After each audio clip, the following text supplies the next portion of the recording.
अरब शहजादों का जहाज इमरान खान से मिलने पाकिस्तान आ गया। कप्तान की गिरफ्तारी के बाद माहौल अचानक तब्दील हो गया।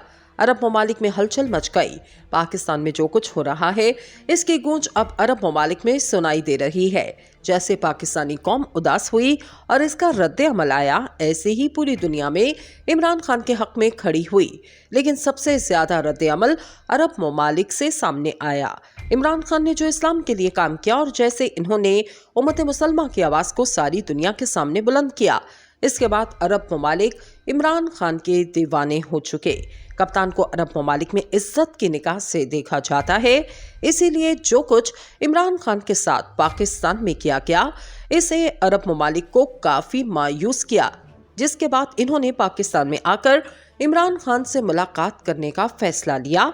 और इसके साथ साथ एक सवाल भी पैदा होता है, पाकिस्तान में मामलात किस तरह चलते हैं और फैसले कौन किस अंदाज में करता है। ये सवाल हमेशा हर सतह पर उठता है और मुस्तकबिल करीब में भी उठता रहेगा। अपने ज़ाती तजुर्बात के हवाले से दो एक वाक़यात नज़र कायरीन करते हैं। बेनज़ीर भुट्टो पहली खातून वज़ीर आज़म बन चुकी थी।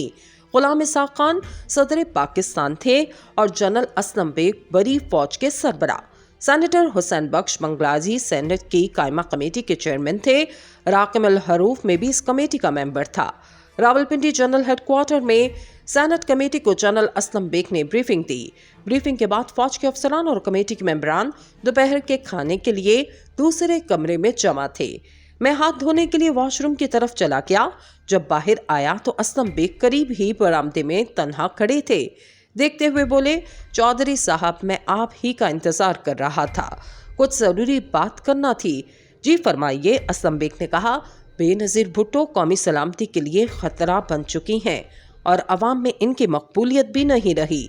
मैंने कई बार सदर साहब से गुजारिश की इस हुकूमत से अलग करने के लिए असम्बलियां तोड़ दी जाएं। हमारे पास इसके खिलाफ बहुत सी शहादतें मौजूद हैं, लेकिन सदर पाकिस्तान बात सुन नहीं रहे। मैं चाहता हूं आप इस बारे में सदर साहब से बात करें, वो आपकी बात सुनते हैं। हम सियासतदानों का ख्याल है कि दरअसल ताकत का महवर फौज है, इसी का फैसला हतमी है और सदर पाकिस्तान इन्हीं की मर्जी और मंशा के मुताबिक ही कोई फैसला कर सकते हैं। मुख्तसर ये कि गुलाम इसाक साहब सदर पाकिस्तान से मुलाकात हुई, इन्हें अपने तासुरात और जनरल असलम बेग से होने वाली बातचीत से आगाह किया तो सदर मुमलिकत ने कहा, बेग साहब कई बार तशरीफ लाए और हर बार इनका मशवरा यही होता है। अब वो उकता से गए हैं, लेकिन मेरा मसला ये है कि सिर्फ फौजी सरबराह का कहना और फौज की ताकत काफ़ी नहीं, इस काम के लिए अवाम की हमायत और राय आमा तैयार करना भी ज़रूरी है। इसके लिए तो कोई कुछ भी नहीं कर रहा। जनरल हमीद गुल भी आए थे, इनसे भी यही बात हुई। जब तक अवाम की तरफ से आवाज़ मुनज़्ज़म ना हो तो बड़ी मुश्किल पड़ती है। इस ड्रामे का एक एक्ट और भी है जो पार्लियामेंट में ऑपोजिशन का, जिसका भी हम हिस्सा थे।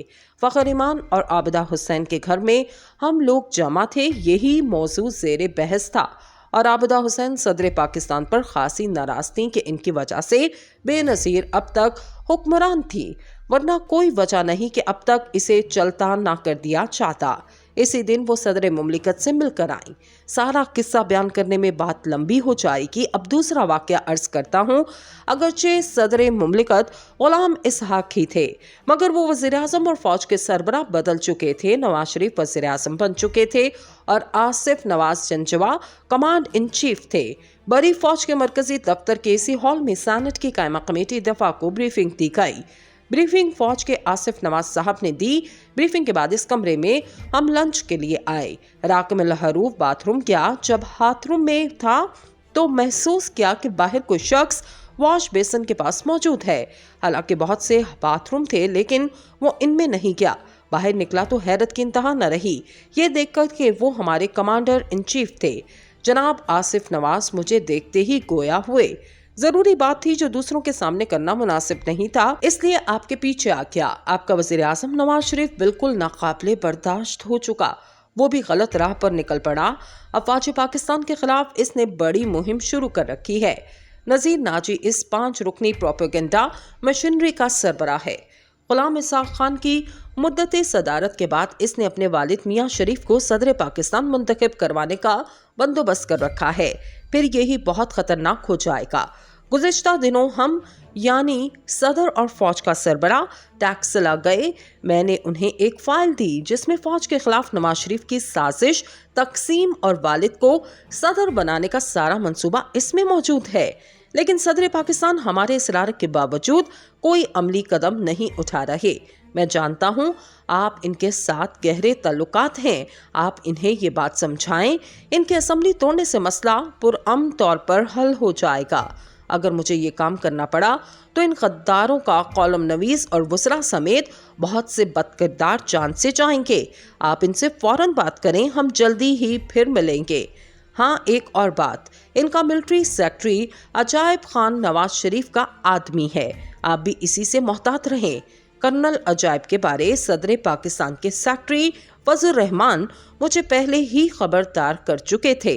सदर साहब से मिलिट्री सेक्रेटरी के बारे में बात की तो कहने लगे, जनरल जंजवा ने मुझे कहा था नवाज शरीफ से इसका ताल्लुक प्लॉटों की रिश्वत सब मालूम है।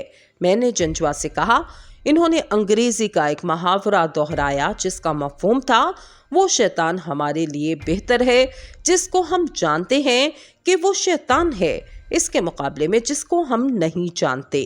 मुख्तसर ये है कि फैसला साजी का इख्तियार 3 हिस्सों में बराबर तकसीम था, सदर, वज़ीर आज़म और बड़ी फौज का सरबरा। कतई फैसला करने के लिए इनमें से 2 का इत्तफाक जरूरी था। दोस्तों, हुकूमत ने नैब के जरिए रेंजर्स की मदद से इमरान खान की गिरफ्तारी का मरहला सर कर लिया।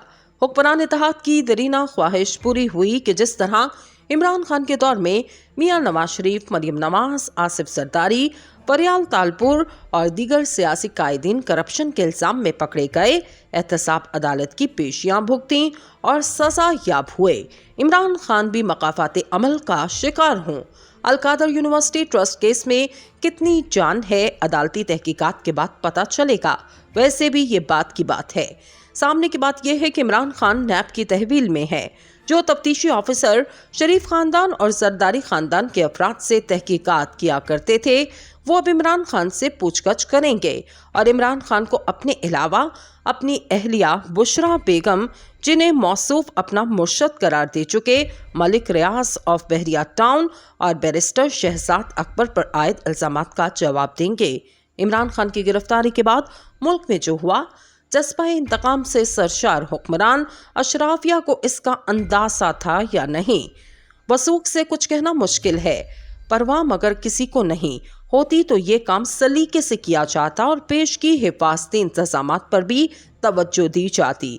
गिरफ्तारी के मुसमरात को ज़ेर बहस लाने से कबल हुकूमत पाकिस्तान और नैब की तहसीन लाजिम है। चीनी वज़ीर ख़ारजा चेन कॉन्ग ने इस्लामाबाद में अपने पाकिस्तानी हममनसब बिलावल भुट्टो के साथ प्रेस कॉन्फ्रेंस के दौरान हमारी कौमी क़यादत को यह मशवरा दिया कि वो बाहमी कौमी इत्तफ़ाक़ राय और सियासी इस्तेकाम को यकीनी बनाए, जो माशी इस्तेकाम की शेक़ुलीद है। किसी का दबाव कबूल न करने की नीयत से हुकूमत ने 2 रोज़ बाद ही इमरान खान को गिरफ्तार करके अपने दिरेना और आजमूदा दोस्त चीन को बता दिया, हम किसी की डिक्टेशन नहीं लेते। अलबत्ता कोई अल्लाह का बंदा हमारे कशकोल में कुछ डालना चाहे दे तो बसरो चशम हमारे साबिक सिपहसालार जनरल बाजवा इस दरवेज़ा गिरी को भी हुक्मरान अशराफिया की चालाकी और दूसरों की बेवकूफ़ बनाने के हुनर से ताबीर किया करते थे। एक से ज़्यादा बार इन्होंने सहाफ़ियों को बताया, हमारे हुक्मरानों को जब ज़रूरत पड़ती है चीन का रुख करते हैं। चीनी कायदीन को बताते हैं कि हमारी आपकी दोस्ती हिमालय से बुलंद, समंदर से गहरी और शहद से मीठी है। हम एक दूसरे के हमसाए माँ जाए हैं। भारत आपका भी दुश्मन है, हमारा भी। अमेरिका से हमारा ताल्लुक मजबूरी का है, वरना वो कौन, हम कौन, जब चीनी भाई हमारी चिकनी चुपड़ी बातों से मैसूर हो जाते